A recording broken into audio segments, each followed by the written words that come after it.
कमळी या मालिकेच्या येणाऱ्या भागामध्ये धमाकेदार असा ट्विस्ट येणार आहे। तर प्रेक्षकांनो, इथे आता ऋषी सिद्धटेकला फक्त आणि फक्त कमळीला कन्व्हिन्स करण्यासाठी आलेला असतो। कमळीने पुन्हा एकदा मुंबईला परत यावं आणि तिचं शिक्षण पूर्ण करावं एवढीच त्याची माफक अपेक्षा असते आणि त्यासाठी ऋषी प्रयत्न करत असतो। पण कमळीने त्याला सांगितलेलं असतं की मी आता मुंबईमध्ये परत येणार नाही आणि त्यामुळे त्याला आता सिद्धटेकमध्ये राहून तिला कन्व्हिन्स करावं लागत असतं। पण जेव्हा इथे ऋषी कमळीसाठी तिथे राहतो, पण खूप गोष्टी त्याच्या समोर आलेल्या असतात। खूप गोष्टींचा त्याच्यासमोर खुलासा झालेला असतो आणि ज्या महत्त्वाच्या असतात।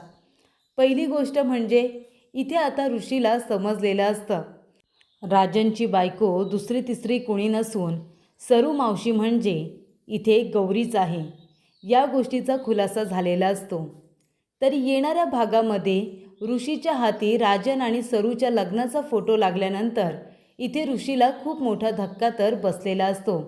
पण ऋषीने राजन काका आणि गौरीची भेट घडवून देण्याचा निर्णय घेतलेला असतो। तेव्हा ऋषीने अन्नपूर्णा आणि राजन या दोघांना सिद्धटेकला बोलावून गौरीबरोबर त्यांची भेट घडवून दिलेली असते। दोन प्रेम करणाऱ्या व्यक्तींना ऋषीने एकत्र आणलेलं असतं। तर प्रेक्षकांनो, येणाऱ्या भागामध्ये कशा पद्धतीने या गोष्टी पुढे घडत जातात आपण सविस्तरपणे बघूया। तर प्रेक्षकांनो, इथे आता ऋषी गावामध्ये राहून गोठ्यामध्ये झोपतो, तिथलं शेण काढतो, फाटीसुद्धा फोडून देतो, त्याचबरोबर झाडं लावण्यासाठी खड्डे करून देतो। या सगळ्या गोष्टी आता तो मनापासून करत असतो, कारण फक्त आणि फक्त कमळीला घेऊन जाता यावं म्हणून त्याचा हा अट्टाहास असतो। पण इथे कमळीला सुद्धा वाईट वाटत असतं।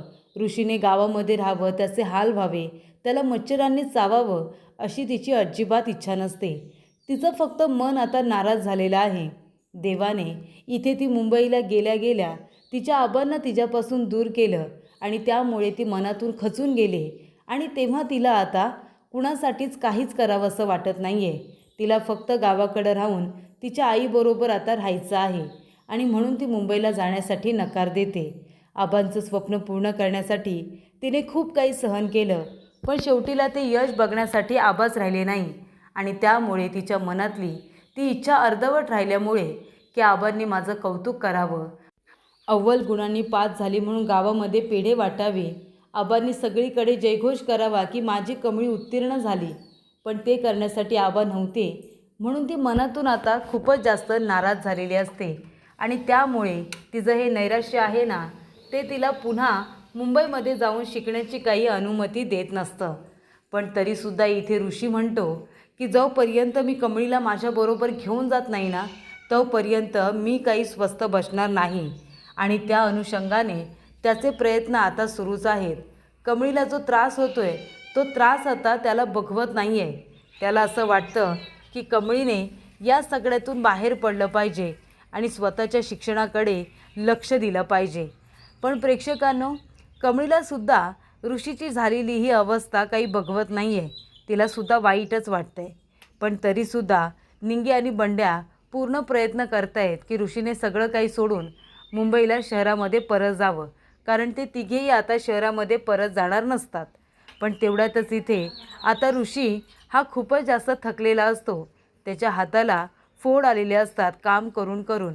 तेव्हा कमळीला त्याची अवस्था बघवत नाही आणि ऋषी कमळीला आपल्या घरी घेऊन येते आणि त्याच्या हाताला आता पूर्णपणे ती मलम वगैरे लावते।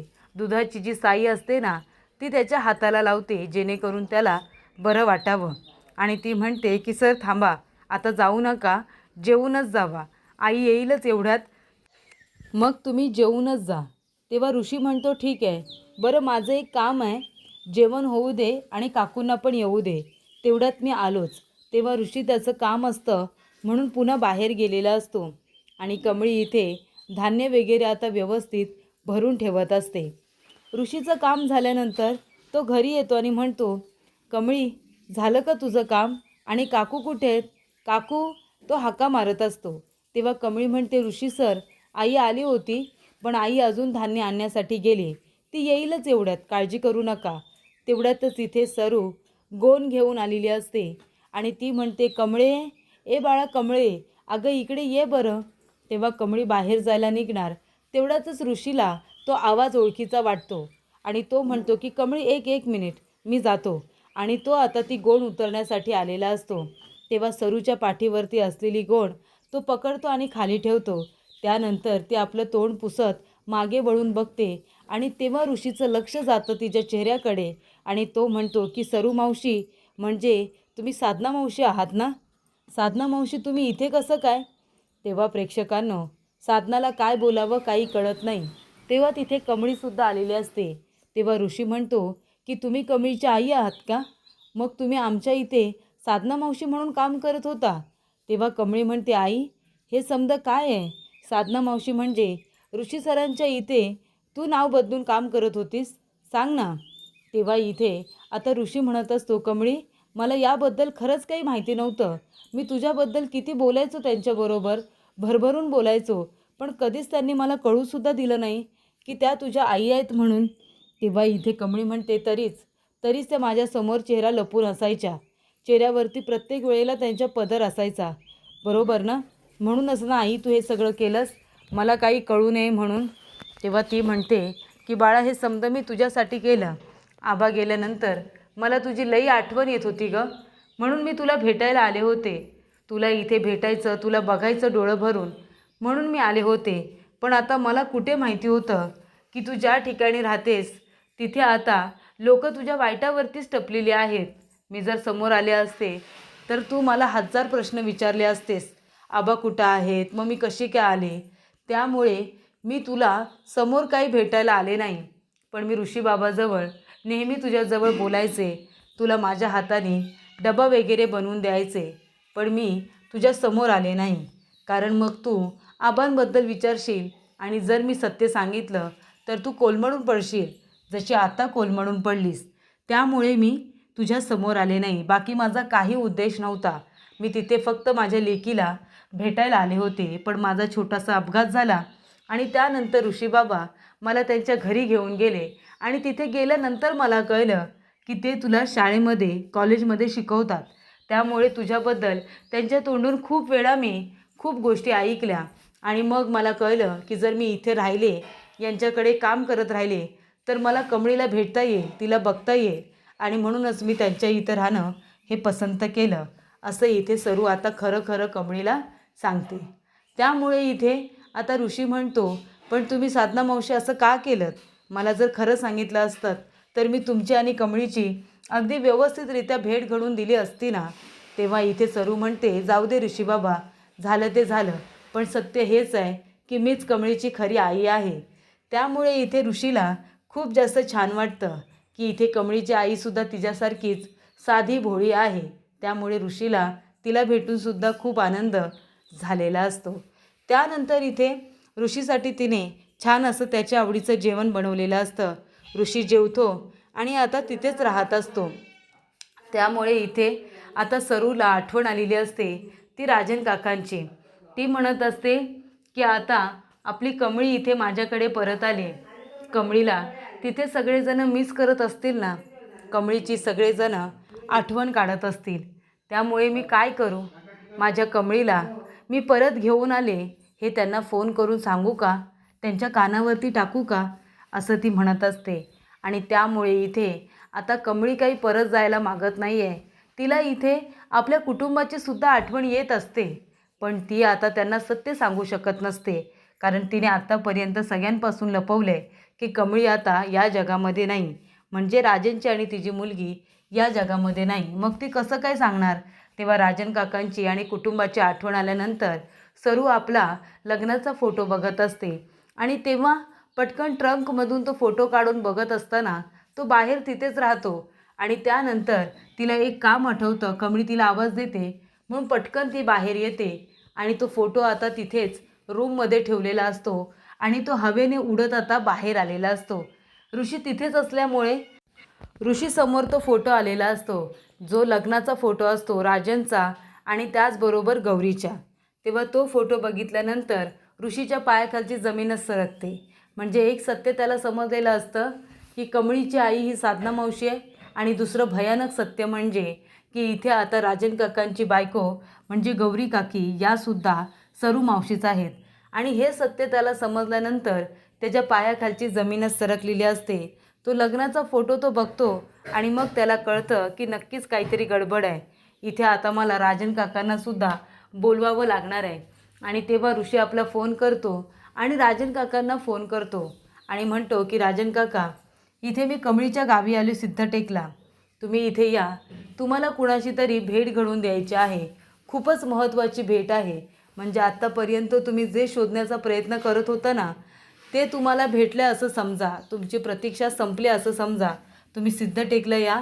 इथे तुम्हाला तुमची जवळची व्यक्ती सापडेल. तेव्हा ते म्हणतात, तू कुणाबद्दल बोलतोयस? तेव्हा ऋषी म्हणतो, तुम्ही या तर खरं, मग तुम्हाला सगळं काही कळेल. तेव्हा इथे आता ऋषीने स्पष्टपणे काही सांगितलेलं नसतं, पण तो म्हणतो की ठीक आहे, मी येतो. आणि तेव्हा इथे राजन काका अन्नपूर्णाला घेऊन आता सिद्धटेकला येतात कमळीच्या गावी.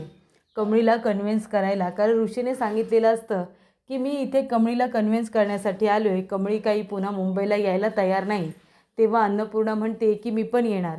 तेव्हा ती आपल्या इथे विश्वासू जे कामगार असतात त्यांना सांगते की यांच्यावरती लक्ष ठेवा आणि जर यांना कुणीही त्रास देण्याचा प्रयत्न केला ना, तर माझ्यापेक्षा वाईट कुणीही नसेल. आम्ही थोड्याच वेळामध्ये किंवा एका दिवसामध्ये आम्ही परत येतो आहे, असं अन्नपूर्णा म्हणते आणि राजनबरोबर सिद्धटेकला येते. आणि तिथे आल्यानंतर इथे आता राजन काका ऋषीला भेटतात आणि म्हणतात, काय रे ऋषी, असं अचानक बोलावलंस, कुणाची भेट घडवून देतोयस? तेव्हा इथे आता ऋषी म्हणतो की त्यांचीच, ज्यांची आत्तापर्यंत तुम्ही प्रतीक्षा करत होता. तुम्ही त्यांना शोधण्याचा प्रयत्न करत होता. तब्बल 20 वर्ष त्यांना तुम्ही शोधत होता ना, ते इथेच याच गावामध्ये आहेत. तेव्हा राजन काका म्हणतात, कोण? माझी गौरी? तेव्हा ती म्हणते, अगदी बरोबर बोललात तुम्ही. तेव्हा प्रेक्षकांनो, इथे आता अन्नपूर्णा म्हणते की ऋषी, हे जर खरं असेल ना बाळा, तर तुला हवं ते द्यायला तयार आहे मी. ते म्हणतात ठीक आहे, पण आधी भेटा तर खरं. आणि ऋषी इथे राजन काका आणि अन्नपूर्णा यांना कमळीच्या घरी घेऊन जातो आणि म्हणतो, सरू मावशी, सरू मावशी बाहेर या बरं. तेव्हा इथे सरू बाहेर येते आणि म्हणते, हां ऋषी बाबा बोला ना. आणि समोरच असते ती म्हणजे गौरी. तेव्हा इथे अशा रीतीने ऋषीच्या हातामध्ये राजन आणि सरूच्या लग्नाचा फोटो लागल्यानंतर तो आता राजनची, अन्नपूर्णाची आणि सरूची सिद्धटेकमध्ये एकत्र भेटच घडवून देतो आणि त्या तिघांना आता एकत्र आणतो. तर अशा रीतीने प्रेक्षकांनो, इथे आता ऋषीला समजलेलं असतं की कमळी ही राजन काका आणि सरू मावशीची मुलगी आहे आणि तीच महाजनांची मोठी नात आहे. म्हणजे नियतीने त्यांची भेट जी घडवून दिलेली असते ती अगदी योग्य असते, हे आता ऋषीला समजलेलं असतं. त्यामुळे सिद्धटेकला गेल्यानंतर खूप महत्त्वाच्या गोष्टी ह्या ऋषीमुळे आता घडलेल्या असतात. आणि मग इथे आता त्यांचं चौकोनी कुटुंब पुन्हा एकदा एकत्र आलेलं असतं. त्यामुळे राजन, सरू, अन्नपूर्णा, कमळी हे इतक्या वर्षानंतर सगळेजण एकत्र भेटलेले असतात आणि त्यांना जोडून ठेवणारा दुवा ठरलेला असतो, तो म्हणजे ऋषी. त्यामुळेच इथे सगळेजण एकत्र आलेले असतात. तर अशा रीतीने प्रेक्षकांनो, सिद्धटेकमध्ये कमळीला कन्व्हिन्स करता करता इथे खूप गोष्टी आता ऋषीच्या समोर आलेल्या असतात आणि त्या गोष्टी इतक्या महत्त्वाच्या असतात की त्याच्यातून एक अख्खं कुटुंब हे आता खूप वर्षानंतर एकत्र आलेलं असतं आणि त्याला कारणीभूत असतो तो म्हणजे ऋषी.